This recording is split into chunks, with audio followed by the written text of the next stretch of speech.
Welcome to Subconscious Conversations, where we take a look into the intricate world of the subconscious mind and how to heal the body, mind, heart, and spirit through its wisdom and guidance.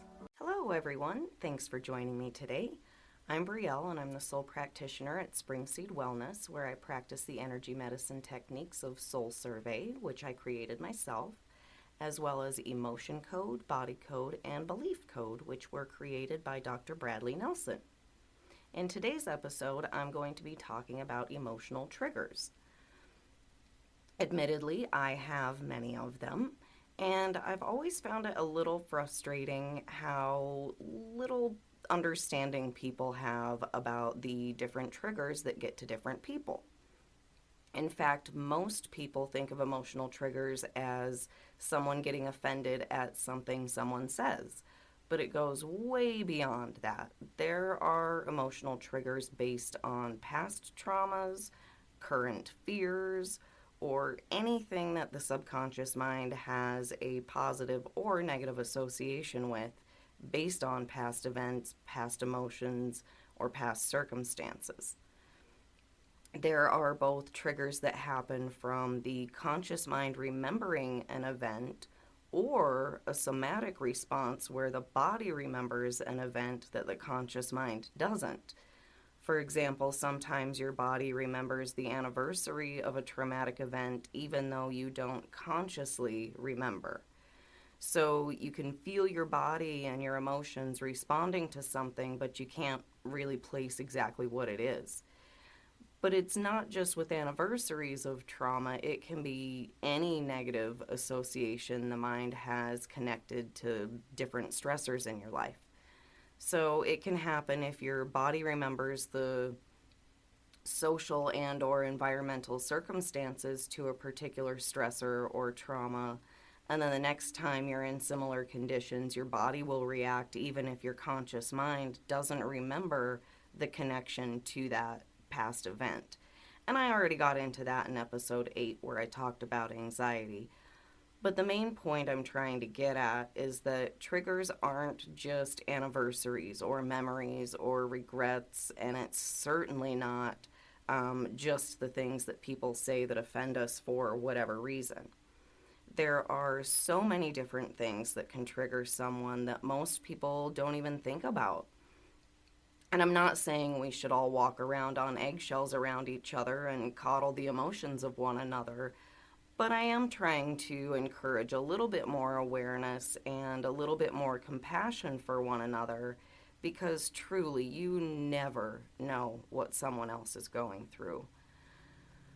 For instance, I am extremely easily triggered by music and, well, sound in general. But the music I hear can either make or break my mood in pretty extreme ways, and that makes it fairly difficult to function in society because every business is playing music. People walking down the street or even hiking in the woods will listen to music on speakers rather than on headphones. So it seems to just be coming from everywhere all the time. And don't even get me started on people who talk about their deep life issues on speakerphone in the middle of the department store or in the bathroom.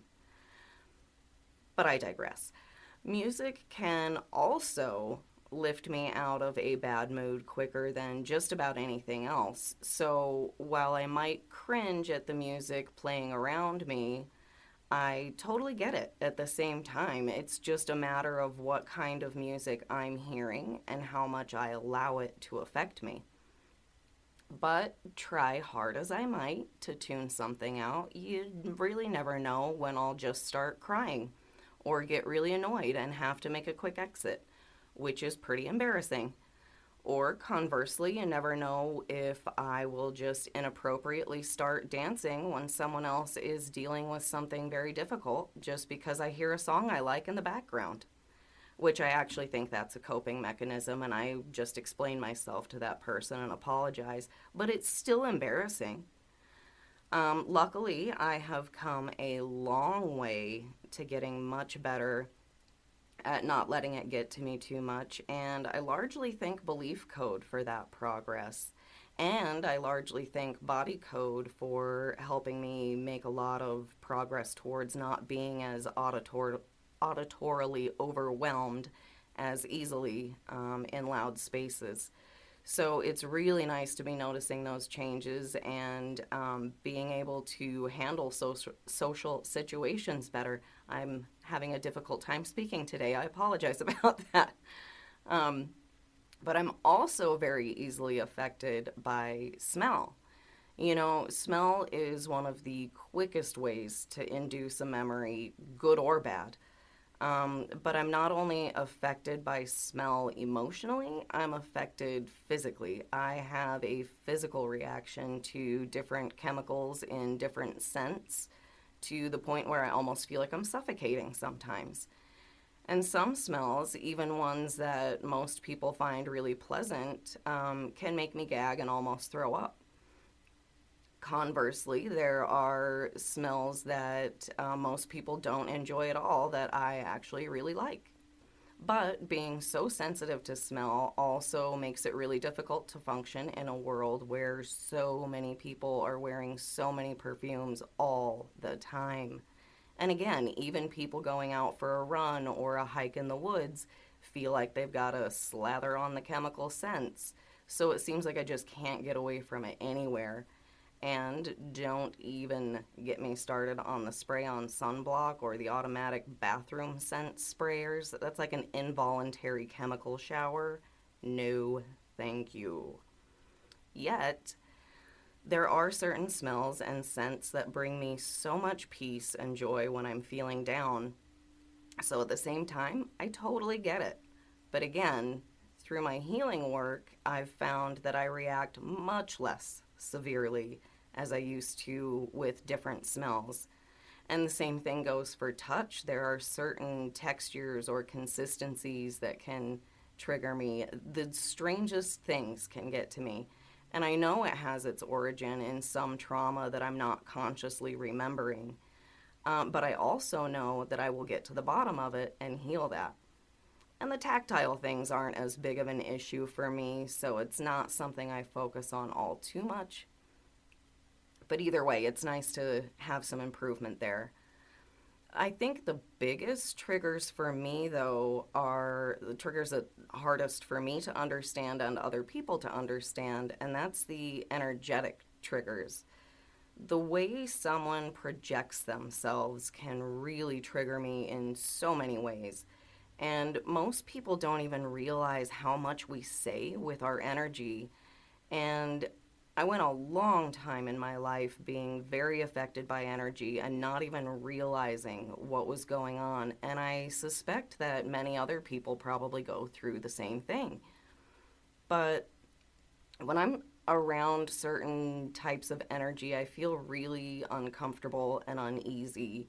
And I'll put on a polite face and I'll try to focus on the person's behavior and the person's words rather than on their energy. But I usually don't really last very long before I end up having to make a polite exit.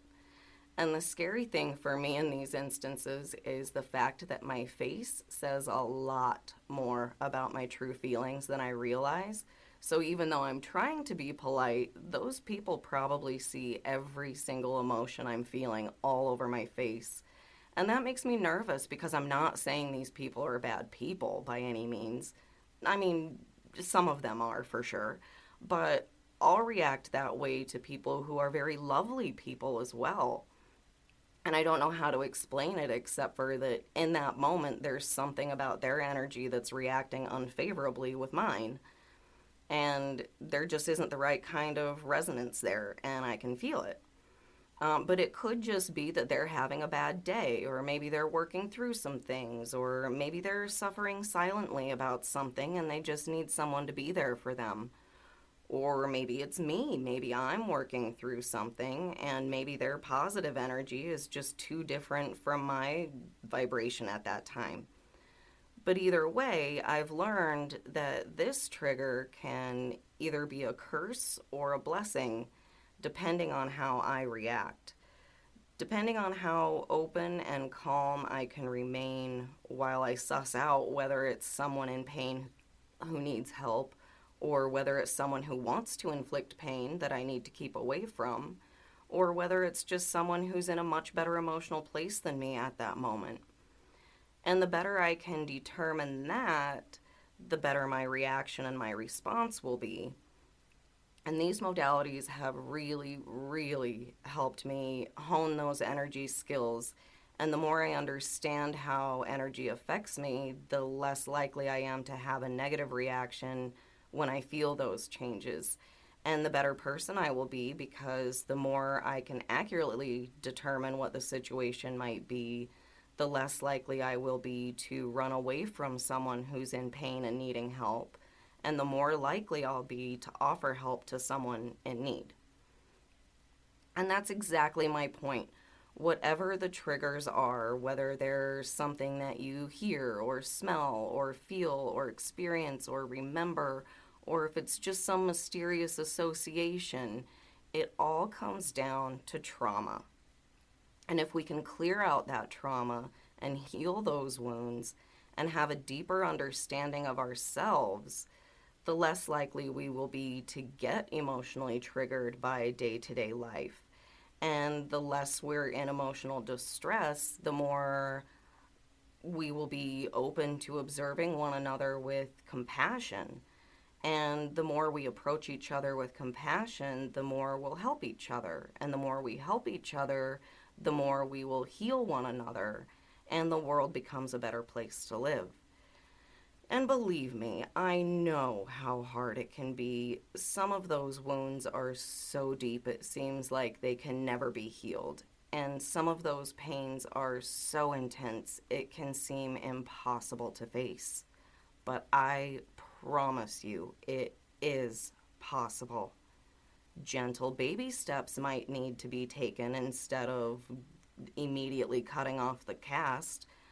But if you care enough about yourself, your peace, your soul, and if you're gentle, compassionate, and patient with yourself, you will make it through that pain and find a much happier life on the other side. I'm working very hard towards healing my traumas, whether it be past life traumas, ancestral traumas, traumas from any point in this life. And I have come so far, and I'm so much more open, relaxed, comfortable, and loving. Yes, I still have my bad moments, but even the way I react to those bad moments has drastically improved.